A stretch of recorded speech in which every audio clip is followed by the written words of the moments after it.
Hello ho. Bienvenue dans ce nouveau numéro de Pêle-mêle. Le précédent date un peu, si je regarde bien, le 5 août dernier. On est en décembre, donc il va y avoir pas mal d'œuvres que je vais passer en revue. Brève revue évidemment, on est sur du pêle-mêle donc ça va aller très vite. On va commencer tout de suite. Les séries qui m'ont marqué ou que j'ai tout simplement vues, on débute par Peaky Blinders. Alors 6 saisons si je ne dis pas de bêtises. Pour tout vous dire, j'ai un petit problème dès que ça dépasse 5 saisons, que la série soit géniale comme c'est le cas avec Peaky Blinders ou médiocre de base et ça ne fait qu'empirer. À partir de 5 saisons, j'ai tendance vraiment à décrocher. Ça a été un peu le cas avec Peaky Blinders, même si de base c'est une série assez incroyable. Les costumes, les décors, la photographie d'ensemble, le jeu de Cillian Murphy, le casting dans son entièreté est très très bon. Il va y avoir un film, il me semble, qui conclura la saga pour de bon. La 4ème saison, c'est celle qui m'a le moins convaincu, notamment par rapport au Nemesis, qui était un peu trop cliché à mon goût. Mais sinon, comme ça. Brooklyn Nine-Nine, la saison 8, la dernière saison, donc évidemment c'était assez touchant. Je vous cache pas que j'ai pas un tout petit peu décroché à partir de la peut-être saison 5, saison 6. J'ai trouvé que les premières saisons étaient vraiment excellente, je ne faisais que rigoler. Les dernières saisons, c'était un peu moins, même si les gars qui étaient quand même toniques, assez percutants, et bon, je riais de temps en temps quand même. Pour moi, il y a vraiment un avant-après. Il était temps que ça se termine, même si, évidemment, c'est triste. Voilà. Sandman, saison 1. Très bonne surprise. L'immatériel est très bien retranscrit à même le réel. Pas mal de personnages plutôt attachants. Le principal protagoniste est assez intéressant, sachant qu'il a un manque clair d'empathie eu égard à ses clients, entre guillemets, le maître des rêves. Il y aura une saison 2, donc j'ai hâte de voir ce qui se passera. Très divertissant, très sympathique. House of the Dragon, saison 1. Bon, on va pas tergiverser. Pour moi, en 2022, House of the Dragon, c'est la série incontournable. Il n'y a pas vraiment débat, même si Andor est objectivement très très bon en termes de spectacle pur, même en termes d'affect, en termes d'impact. House of the Dragon fait un sans faute. On retrouve l'excellence des 4 premières saisons de Game of Thrones et ça fait du bien, ça fait du bien. À partir de la saison 5, Game of Thrones n'a fait qu'empirer. Là, on retrouve une qualité d'écriture assez impeccable. Le casting est incroyable, que ce soit les actrices principales dans leur jeunesse ou par la suite adultes. Les effets spéciaux, pareil. La bande originale de Ramin Djawadi,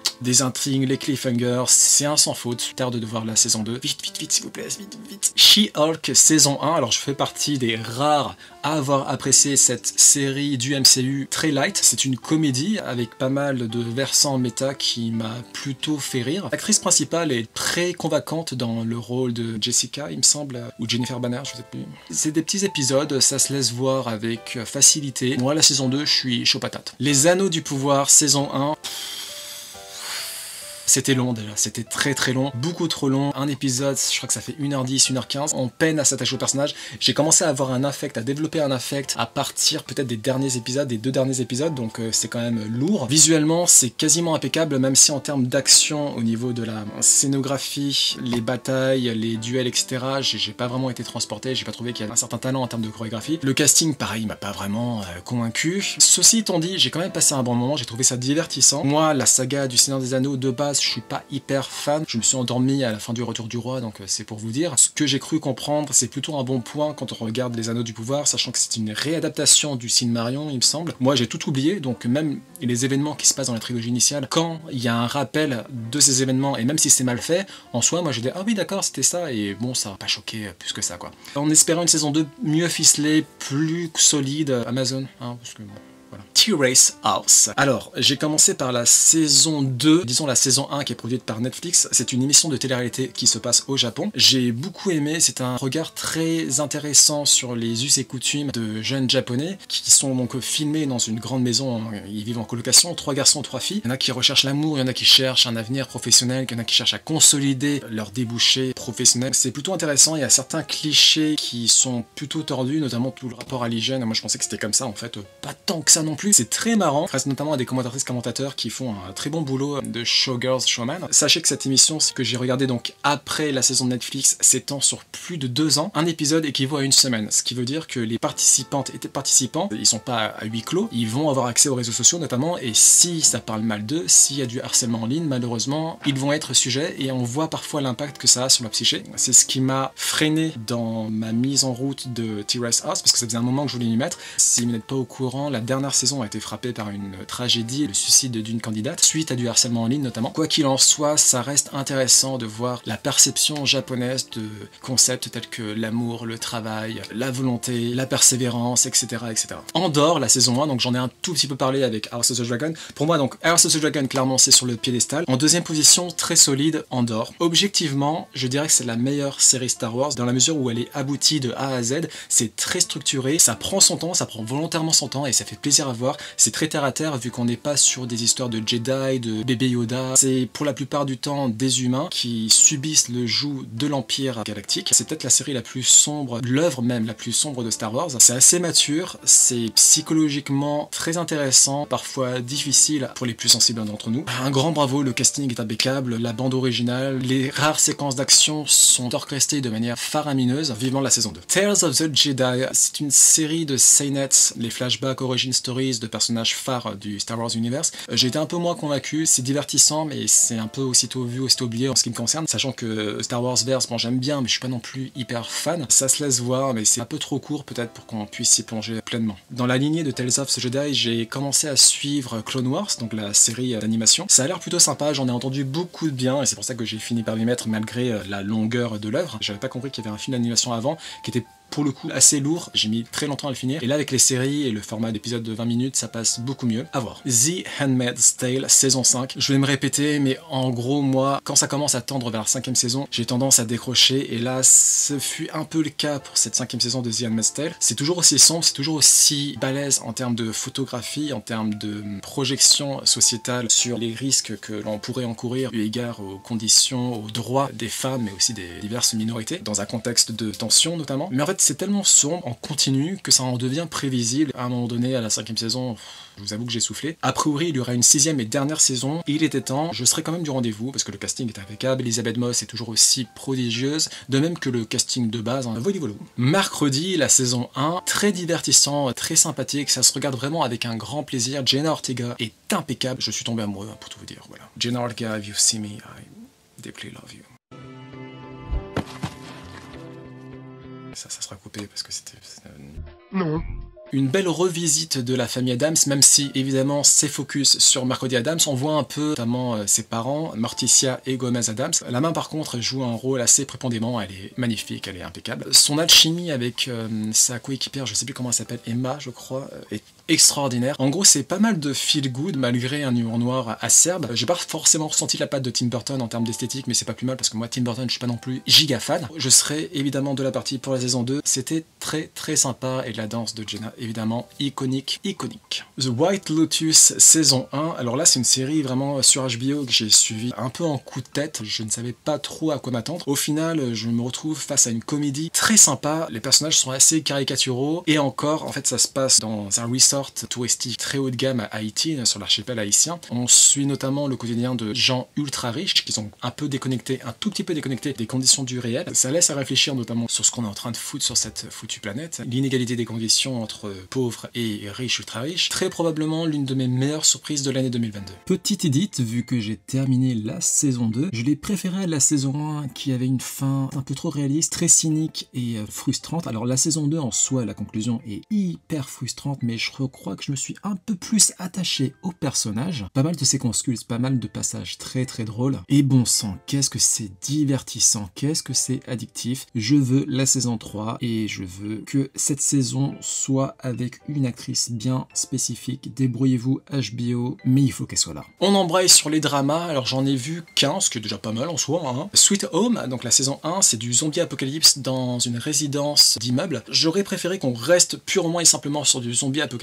avec des zombies, sauf qu'en fait très vite ça vire vers un aspect monstre qui m'a pas trop plu d'emblée, mais malgré tout on s'attache au personnage, l'histoire est sympathique, elle se laisse suivre, il y a un petit cliffhanger à la fin de la saison 1, je serai de la partie pour la saison 2. Petit ajout de dernière minute pour vous parler de la saison 2 de Alice in Borderland. Tout comme la première, j'ai beaucoup aimé, j'ai mis un peu de temps à me réimmerger dedans, la faute au jeu de certains acteurs que je trouvais un poil too much, toujours aussi intéressant, que ce soit humainement parlant ou ne serait-ce qu'au niveau de l'action avec des séquences assez incroyables, visuellement mais aussi au niveau des méninges. La tension est palpable, on s'attache beaucoup à certains personnages et la fin, mamma mia, Mais la fin est aussi bouleversante qu'étourdissante. Elle ne conviendra pas à tout le monde parce qu'elle reste volontairement assez floue, mais pour ma part, j'ai beaucoup aimé les ramifications philosophiques et scénaristiques qu'elle implique. J'ignore s'il y aura une saison 3, mais pour ma part, la saison 2 et sa conclusion se suffisent parfaitement en soi. Au niveau manga, One Punch Man, au niveau des scans, on a fini l'arc de l'association des monstres. C'était fou. Voilà, tout simplement, mais bon, j'en ai déjà parlé dans le précédent numéro de Pellemal. Là, on aborde un nouvel arc qui va être peut-être plus soft, plus peace, et c'est pas plus mal parce que ça a été quand même très intense, l'arc de l'association des monstres. C'est très drôle, il y a des débouchés intéressants qui commencent à être entreaperçus. Pour moi, de toute façon, je vous le dis, hein, One Punch Man, c'est mon manga de ma vie de jeune adulte. Je trouve ce manga incroyable, chaque lecture est un plaisir indicible. Donc voilà, quoi. On a également eu le tome 25, donc, au niveau de la parution française. Là, évidemment, on est en plein arc de l'association des monstres, sachant qu'il y a souvent des redraws qui sont effectués par Sir Murata, en coopération avec One, donc l'auteur original. Pas mal de héros S sont mis en avant, pas mal de héros A et B aussi, ce qui est pas plus mal. Et voilà, enfin c'est impeccable, One Punch Man, j'arrête pas de le recommander à tout le monde, je suis un fanboy absolu. Dragon Ball Super, le tome 18, très sympa, on est en partie, alors en petite partie, sur une origin story, enfin pas forcément une origin story, mais un flashback d'un personnage assez important du Dragon Ball Verse qu'on n'avait pas forcément vu ou qui n'avait pas été canonisé jusque-là. C'est à présent le cas. Ça se laisse suivre avec plaisir. Ça traîne peut-être un peu trop au niveau fight, mais vu que Toyotaro a fait de gros progrès en matière de lisibilité, en termes d'agencement des combats, ça passe. Au niveau scan, on en a eu qu'un. C'est le scan 87 qui conclut l'arc Granola, pour celles et ceux qui suivent. À partir de là, il y a eu une grosse pause. Le scan était très sympa, un cliffhanger plutôt majeur qui a débarqué, avec un personnage qui fait son retour de manière assez tonitruante. Petite idée, figurez-vous que Dragon Ball Super a repris au niveau des scans, avec un focus sur Goten et Trunks, il était temps. Un nouvel arc donc qui commence beaucoup plus slice of life, à voir ce que ça donnera, mais pour l'instant c'est très light, très léger. Ça prend place entre l'arc Granola et le film Super Héros, et pour ma foi, pour le moment, j'apprécie beaucoup. One Piece, donc on va commencer par les tomes 102, 103. On est sur la fin de l'arc Wano. Alors un arc Wano que j'aurais trouvé quand même très long, trop prévisible malheureusement. Le gros problème de One Piece pour moi, c'est son classicisme. Dès qu'on aborde le pan des batailles, le pan de l'action, c'est toujours le même schéma qui se répète. Sanji qui combat le numéro 2, Zoro qui combat le numéro 1, Luffy qui combat le boss final. C'est tellement prévisible que y a aucune surprise et c'est assez redondant, notamment en termes de dramaturgie. Je sais que Eiichiro Oda, comme pas mal de mangaka au niveau shonen, rechigne à faire tuer quasiment tous ses personnages, même méchants inclus. C'est vrai que passé un certain âge, ce type de mécanique, je souffre pas mal. Au niveau des scans, on a fini l'arc Wano et on aborde un nouvel arc, ma foi, plutôt pas mal. De toute façon, tout ce qui est transition, arc de transition au niveau du One Piece verse, et Eiichiro Oda est très bon pour teaser toutes sortes d'événements, et en termes de world building, de toute façon, il est impeccable, c'est une référence en la matière. À voir ce que ça donnera. My Hero Academia, le tome 34, donc pour celles et ceux qui ne savent pas, on est sur l'arc final, un très gros arc final. Sur ce tome-là, il y a un personnage majeur qui arrive. C'est un peu décevant dans la mesure où tout s'embrique à une vitesse assez sidérante. En termes de scénique, c'est quand même plutôt convaincant, mais à la fin du tome, on se dit « Ah d'accord, déjà, ok, super ». Au niveau des scans, on est beaucoup plus avancé par rapport à la parution française. Il y a des événements assez gros qui se sont passés, dont certains qui ont tendance à m'agacer dans la mesure où Kohei Horikoshi est l'un de ces mangaka qui va vous faire croire qu'il peut basculer dans une dramaturgie assez balèze, et au final, non. Cela étant dit, ma personnage favori a une partie très importante au niveau des scans, donc je ne vais pas non plus trop chipoter. Hajime no Ippo, les tomes 124, 125, 126. Oui, ça fait beaucoup. On est sur une période donc toujours aussi trouble au niveau du héros, à Konechi Hippo. On suit pas mal les pérégrinations de protagonistes secondaires, leurs combats, leur ascension vers la ceinture mondiale. C'est passionnant, comme d'habitude avec George Morikawa, on en redemande.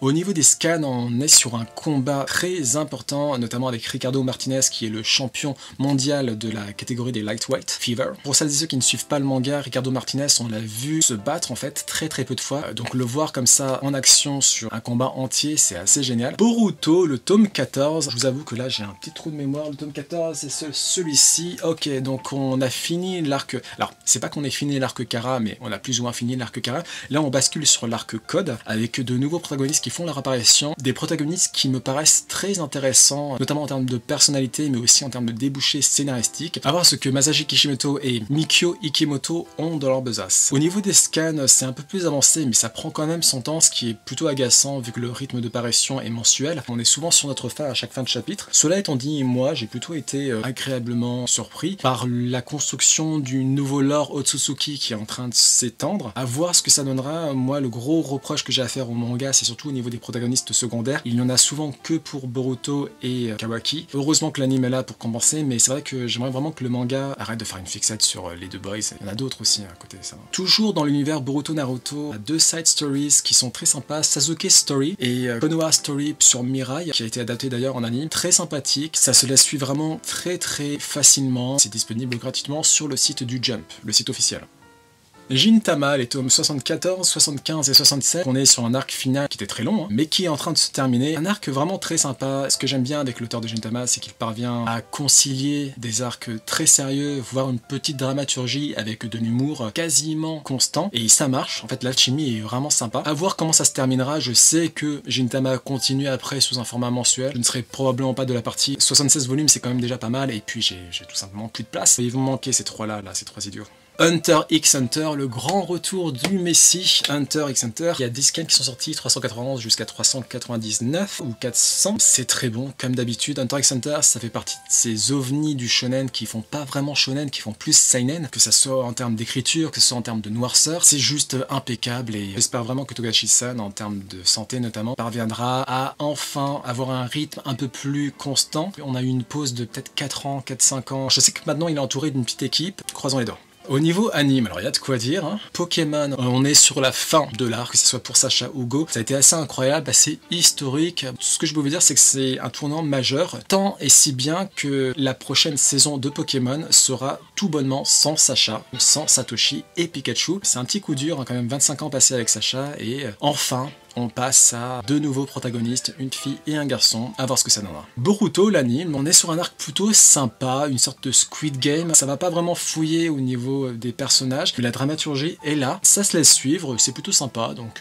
j'attends de voir la conclusion. Ultraman, la saison 2, alors c'était sympa, la 3D, non. Même si, en termes de chorégraphie, bon, il y a certains passages qui sont sympas, mais la 3D, vraiment, faut arrêter avec ça. La 3D pure, hein, j'entends. Quand ça mêle la 2D à la 3D, comme le fait Ufotable, par exemple, avec Kimetsu no Yaiba, ou Mappa avec Chainsaw Man, ça fonctionne généralement très bien, mais là pour le coup non. Je vous cache pas que c'est un peu du aussitôt vu aussitôt oublié, j'aurais beaucoup de mal à vous dire ce qui se passe, il y a beaucoup d'Ultraman, mais bon c'est sympa, c'est divertissant, ça c'est le suivre. Made in Abyss, la saison 2, toujours aussi touchante, le lore est toujours aussi passionnant, toujours aussi captivant, peut-être un peu moins transcendant que la saison 1, mais vraiment ça se laisse suivre. Je trouve que c'est un des animes les plus sous-cotés du moment, ça prend son temps certes, mais c'est tellement touchant. C'est très sensible hein, par contre, enfin se fier à la pellicule, la photographie très enfantine, notamment au niveau des personnages, et c'est assez violent. Âme sensible, s'abstenir tout de même. One Piece, alors on a eu quelques épisodes qui étaient très sympas. One Piece en fait si vous voulez, l'anime fleuve de base est très lent, voire soporifique. Ceci étant dit, parfois on a des directeurs qui savent s'y faire, qui prennent plus de temps que de coutume sur l'épisode en question, et ça donne une réalisation Sakuga très bonne, qui sublime la version papier. C'est des petits épisodes qui valent le détour.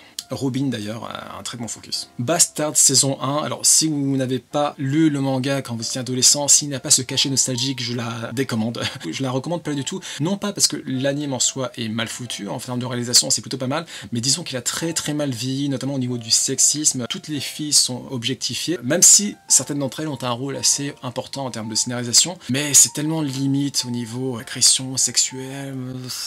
Pour les nostalgiques et pour les amateurs de dark fantasy, ça peut quand même valoir la peine. Stone Ocean, part 2 and 3, c'était incroyable, vraiment incroyable. Ça sublime encore une fois la version papier, ça la rend plus lisible. La conclusion notamment, c'est peut-être l'une des meilleures conclusions qui m'était donnée de voir de JoJo's Bizarre Adventure, mais même tout manga confondu. Très touchant, très émouvant, bouleversant. Joline Kujo, je t'aime. Et voilà, que dire de plus. Ah oui, Netflix, retirez les droits à Netflix parce qu'ils font n'importe quoi. Le batch d'épisodes, et ensuite on a tout oublié entre le batch 1, le batch 2, le batch 3. Non. Soit du simulcast, soit vous le passez à quelqu'un d'autre. Spy X Family, donc on a enfin terminé la première saison. C'était très sympa en termes de slice of life. C'est probablement l'anime le plus percutant, le plus réussi de l'année 2022. Anya et ses parents sont vraiment très attachants. Le chien qui arrive après, pareil. C'est bien réalisé, c'est mignon tout le temps, quoi. Comment critiquer cet anime? C'est pas possible. Mob Psycho saison 3, donc la dernière saison. Toujours aussi bon en termes de psychologie des personnages. Je me suis pas mal reconnu en tant qu'adolescent. Donc en tant qu'adolescent, il y a bien longtemps, parce que là maintenant...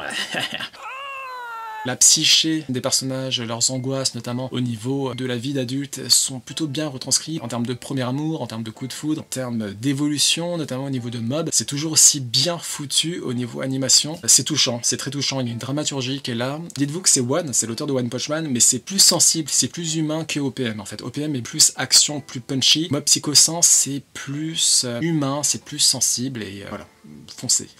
My Hero Academia, la saison 6, certains passages sont très très bons, notamment le passage avec Mirko, l'un de mes personnages préférés de MHA. D'autres, malheureusement, c'est pas trop ça. À partir de la saison 3, Bones a un peu décéléré en termes de qualité. Il y a des épisodes vraiment qui sont pas trop réussis, il y a des passages qui sont beaucoup moins impactants que la version manga, donc c'est dommage en soi. Pour ma part, je préfère me focus sur les épisodes qui sont réussis. On en a eu un récemment qui était d'ailleurs assez incroyable grâce au boulot des seiyuu, mais aussi de la mise en scène. Donc voilà, je vais pas trop chipoter non plus. Chainsaw Man saison 1.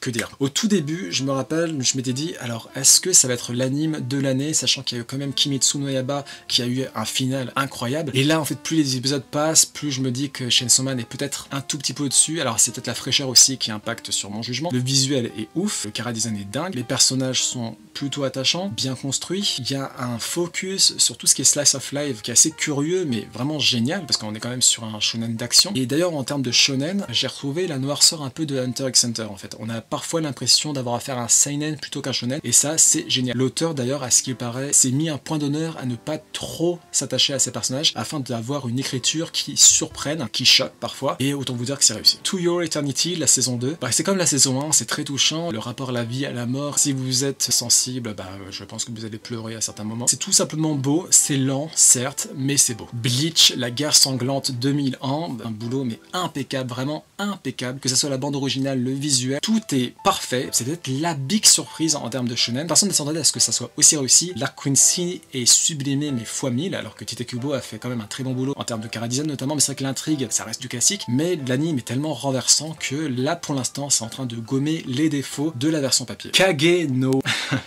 Jitsu Ryokusha ni Naritakute. On est sur un isekai plutôt basique. En fait, au tout début, je savais pas que c'était un isekai, mais je le voyais quand même assez souvent dans les top animes. Moi, j'aurais préféré que ça soit pas un isekai, parce que le concept de base, avec un adolescent qui veut devenir une sorte de super-héros en s'entraînant vraiment tous les jours, c'était sympa, mais finalement, on bascule très vite sur du isekai relativement classique. On a un harem, on a un personnage donc avec des pouvoirs hyper OP. Ça se laisse suivre quand même. Il y a certains tournants qui sont plutôt bien traités. Le héros est assez nuancé en termes de bien et de mal. Un autre isekai qui m'a davantage plu, Reincarnated as a Sword. Respect Ryotangred. Comme son nom l'indique, c'est un isekai, mais cette fois-ci, le personnage se retrouve réincarné en épée magique. C'est plutôt curieux, mais ça marche, ça fonctionne pas mal, notamment parce qu'il finit par s'allier à une fille chat, une fille féline. L'alchimie fonctionne plutôt bien. Les éléments classiques du RPG japonais sont ici repris quasiment mot pour mot, donc on a limite parfois l'impression d'avoir affaire à une sorte de jeu vidéo. Les personnages sont relativement attachants, petit affect qui se développe, donc voilà. Boshi the Rock, ça suit les aventures d'une adolescente très timorée, très introspective, mais plutôt douée en termes de guitare, de composition à la guitare, qui veut devenir famous malgré sa timidité maladive, qui finit par faire la rencontre d'un groupe de musique qu'elle intègre, ayant su leur prégnation pour l'ascension vers la gloire. Et c'est très marrant, c'est plutôt sympathique, je trouve que ça restitue bien les personnes qui ont du mal à s'ouvrir aux autres, qui ont une sorte de stamina sociale qui décroît très rapidement dès lors que le contact avec autrui se fait. Je suis un peu concerné d'ailleurs par ça. Sympathique. Cyberpunk Edge Runners, très sympa, adapté du jeu vidéo éponyme, ça m'a même donné envie de jouer au jeu, hein, pour vous dire. La trame, alors elle prend un peu de temps à démarrer, mais une fois que c'est fait, bah on est à fond dedans. Le héros principal est assez intéressant dans la mesure où il a une dimension tragique qui le suit limite à partir du tout début. L'alter ego féminin est très attachante, des rêves qui tentent de s'émanciper alors que la société est hyper dystopique, des ultra riches qui s'accaparent toutes sortes de fonctions cybernétiques, de monopole sur toutes les ressources énergétiques possibles et imaginables, la mafia, etc. Et celles et ceux qui tentent de survivre tant que mal, notamment les fameux mercenaires Edge Runners, qui se délusionnent dans le fait de pouvoir survivre indéfiniment à l'intégration de ces éléments métalliques qui composent leur corps. Ça finit par casser la psyché à force d'avoir trop de métal en soi. Il n'y a pas vraiment besoin d'une saison 2, ça se suffit en soi et... parfait. Petit ajout pour parler de Blue Lock, anime centré sur le football, très sympathique. Alors un poil en dessous des ténors du genre type IQ et le roi en ce qui me concerne Hajime no Ippo. Cela étant dit, Ça se laisse suivre, les personnages sont plutôt attachants, il y a une certaine tension, un certain suspense, même si ça devient de plus en plus prévisible. J'attends la deuxième partie de la saison 1, mais pour l'instant, je suis assez conquis. Deuxième ajout pour vous parler de l'épisode spécial Pokémon Distant Blue Sky, un épisode très poignant, très émouvant qui nous prépare un peu plus aux adieux avec Satoshi. Je ne m'attendais pas à une telle dramaturgie et à une telle profondeur philosophique, mais autant vous dire que ça chamboule. Niveau ciné, Prey, alors on est sur un spin-off de Predator. J'ai beaucoup aimé, l'héroïne se bat de manière assez admirable pour défendre son territoire face au Predator. Très bien filmé, des passages assez poignants, peut-être mon Predator préféré d'ailleurs. One Piece Red, alors j'ai été un peu moins convaincu. Le fait que ça soit musical en soi, ça m'a pas dérangé plus que ça. Une certaine dramaturgie aussi qui m'a surpris dans le bon sens, mais c'est très classique en termes de mécanique notamment, sans gros plus malheureusement. Nope, c'est le film de Jordan Peele, il me semble. Malheureusement, j'ai pas réussi à être immergé dedans. Pour moi, clairement, alors Get Out, ça reste au-dessus. Us, pareil, qui était quand même très sympa avec un petit cliffhanger assez fou. Si vous voulez, conceptuellement parlant, c'est très intéressant, même en termes d'esthétique, en termes de mise en scène. C'est un cas d'étude, mais en tant que spectateur, j'ai malheureusement pas été happé plus que ça. Tempura, alors Tempura, c'est un film japonais, un peu longuet, mais plutôt sympa sur les relations hommes-femmes, notamment, le rapport à l'amour, le rapport à la solitude, notamment au Japon, mais pas que. C'est assez sombre, c'est assez mélancolique, c'est sympa. Avant toi, donc là, c'est un film qui date, c'est avec Emilia Clarke. C'était très touchant, je m'attendais pas à cette fin-là, alors peut-être parce que j'étais totalement dans une niaiserie infâme des films romantiques. Emilia Clarke donc joue le rôle d'une assistante eu égard à un homme qui a eu un grave accident de moto et qui se retrouve donc paralysé quasiment de bout en bout. Et on suit leur rapport, les émotions qu'ils vont développer l'un envers l'autre. Et c'était très touchant, très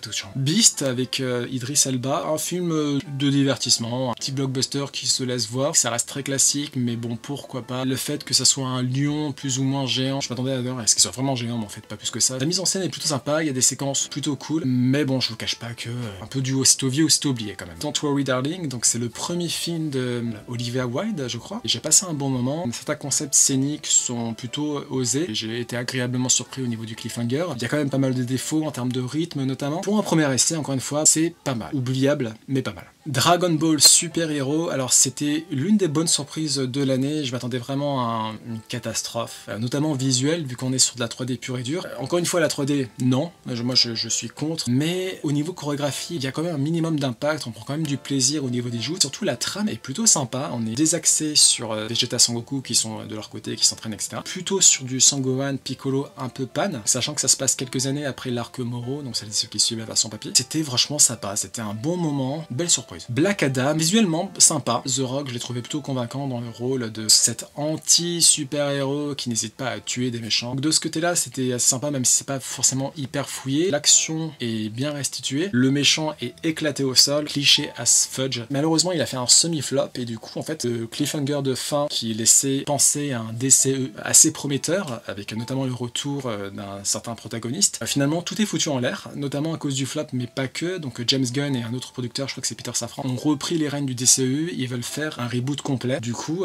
excite Black Adam, excite Henry Cavill en Superman, Aquaman, excite Wonder Woman, excite tout le monde. Je vous avoue être un peu circonspect par rapport à tout ça, mais voilà. Halloween Kills et Halloween Hands, donc on est sur de films d'horreur classiques de chez classique, mais pourquoi pas, c'est sympa de temps en temps, d'autant plus que là on est sur la conclusion d'une saga qui aura quand même duré pas mal d'années. La conclusion d'ailleurs, le dernier opus est assez surprenant, j'ai pas trop compris la direction où il voulait aller, surtout que la fin on est bon, bah ok, tout ça pour ça. C'est du divertissement horrifique, donc ça ne fait pas peur, surtout pour celles et ceux qui sont habitués au genre d'horreur. C'est quand même une œuvre incontournable des films d'horreur. Donc Smile, un autre film d'horreur qui m'a beaucoup plu, alors beaucoup plu, quand même pas beaucoup plu, mais qui m'a plu, qui m'a surpris dans le bon sens, notamment au niveau des jumpscares. Moi en général je suis pas trop fan parce que bon, les jumpscares, je vais peut-être sursauter mais vite fait et après j'oublie. Cette fois-ci je trouve que le traitement, la manière d'aborder les angles, l'attention du spectateur, l'attention du protagoniste, c'est vraiment très bien fait et du coup c'est l'une des rares fois où j'ai trouvé que les jumpscares étaient très réussis. Le concept assez glacial m'a plutôt convaincu, la fin pourra en déstabiliser certaines et certains. Ça n'a pas trop été mon cas, mais je peux comprendre que je puisse la trouver un brin what the fuck. Mais bon, en termes de film d'horreur 2022, c'est peut-être le film qui m'a le plus impressionné. Wakanda Forever, belle suite touchante en termes d'hommage à Chadwick Boseman qui nous a quittés il y a quelques années. Je l'ai trouvé un peu trop classique en termes de mécanique, encore une fois. Les chorégraphies d'action auraient mérité peut-être un peu plus d'attention en termes d'impact notamment, mais ça fait le taf. Et puis l'aspect émotionnel est là. Le casting vraiment est très très bon, que ça soit la reine ou la sœur de Chadwick Boseman ou même l'ennemi Namor qui est peut-être être l'un des meilleurs ennemis du MCU qu'on a rencontré. Pas assez développé à mon goût, mais bon, pourquoi pas. C'était convaincant, très convaincant. Le menu, alors l'un des rares films originaux de 2022, c'est tellement rare d'avoir un concept novateur de nos jours que quand ça arrive, on a tendance à beaucoup aimer, ce qui a été mon cas, même s'il y a quelques longueurs, il y a quelques tournants scénaristiques qui auraient peut-être mérité un peu plus d'audacité, mais globalement, vraiment, j'ai passé un bon moment. C'est le genre d'œuvre, moins on en sait, mieux c'est.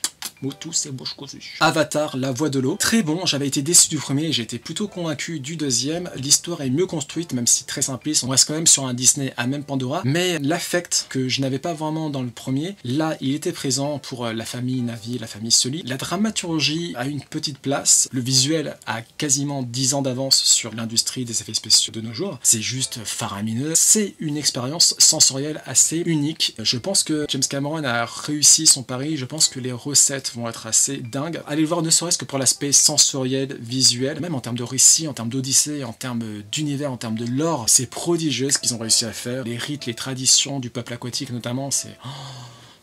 Akuto-Tiré et sa suite Glass Onion, des enquêtes à la croisée entre du Hercule Poirot, du Agatha Christie, vous ajoutez à tout cela une pointe de burlesque, pas mal de hasards qui font bien les choses, et vous obtenez un résultat très drôle, très bien construit, un casting d'exception dans les deux films, Daniel Craig et Janelle Monáe incroyable, je recommande vivement. Au niveau documentaire, l'homme le plus détesté d'internet, donc on parle d'un type qui a bâti une petite fortune sur un site de revenge porn, un gars assez exécrable qui avait quand même une bonne fandom. C'est la mère d'une des victimes finalement qui, avec le FBI, a réussi à faire en sorte que le site soit fermé et que le type... Alors je sais pas s'il a fait la prison, mais en tout cas le site c'est bon, c'est finito. C'est un bon documentaire Netflix. Au niveau stand-up, Ali Wong, Don Wong, moi j'ai trouvé ça très drôle, très punchy. Si vous êtes relativement sensible, c'est peut-être pas la bonne humoriste qui pourrait vous plaire. Elle n'hésite pas à aller vraiment dans le fond des choses, notamment au niveau rapport à la maternité, je crois, tout ce qui est couple, les couples à longue durée, la libido aussi. C'est très sexuel, voilà, ça parle de sexe. Au niveau des jeux vidéo, eh bien, Pokémon Écarlate, on va pas refaire l'histoire, le graphisme est éclaté au sol, le framerate c'est dégueulasse, c'est juste non. Il aurait fallu que ça sorte à minima un an plus tard, ça n'a pas été le cas malheureusement. Cela étant dit, c'est un bon Pokémon, c'est même l'un de mes meilleurs Pokémon je crois, en termes d'expérience. L'open world est plutôt sympathique, assez vivant, à 1000 lieues de Breath of the Wild, hein, clairement il n'y a pas de débat, mais il reste assez immersif, les mécaniques sont sympas, pas assez dynamiques encore à mon sens. Quant à Pokémon esquive, bah faudrait qu'on le voit esquiver, bah, je veux dire, à un moment donné. La bande originale est vraiment très bonne, peut-être la meilleure bande originale, toute génération confondue. Les personnages sont attachants, les différentes trames sont bien construites, assez poignantes par moments. C'est un bon Pokémon, hein, clairement. Hormis l'aspect technique. Fall Guys, alors Fall Guys, bon, pour celles et ceux qui ne connaissent pas, c'est une sorte d'interville, 60 joueurs maximum. J'y joue souvent avec mes potes, avec mes potos, hein, avec les bros. Non, moi je crois qu'il faut que vous arrêtiez d'essayer de dire des trucs. C'est plutôt drôle, c'est assez redondant à un moment donné, hein, je vous cache pas, souvent les mêmes jeux qui reviennent, mais ça fait le café. De temps en temps, pourquoi pas. Je suis toujours un peu sur Breath of the Wild, même si j'ai pas mal ralenti. Je suis en train d'uploader toutes les vidéos là sur mes différents réseaux, et une fois que j'ai fait ça, je m'attaque à Ganon. Je vais pas redire ce que j'ai dit, Breath of the Wild c'est l'un des meilleurs jeux de tous les temps, et puis voilà quoi. Sinon, toujours sur Animal Crossing, j'ai enfin réussi à avoir des roses bleues, j'ai bouclé le musée, il me manque quasiment rien, qu'est-ce qu'il y a. Sinon, niveau mobile, toujours les mêmes jeux, Mario Kart Tour, Pokémon Go, Pokémon Master, Animal Crossing Pocket Camp, bon, ça fait passer le temps, et puis voilà. Et c'est tout, j'avais prévu 30 minutes de rush, là j'en suis à quasiment 52 minutes, donc c'est raté. Le montage va être très sympa, non. Mais bon, c'est le jeu. Sur ces paroles, je vous souhaite de très bonnes fêtes, parce qu'à mon avis ça va arriver dans cette période-là. Une très bonne année, bisous bisous, ciao ciao.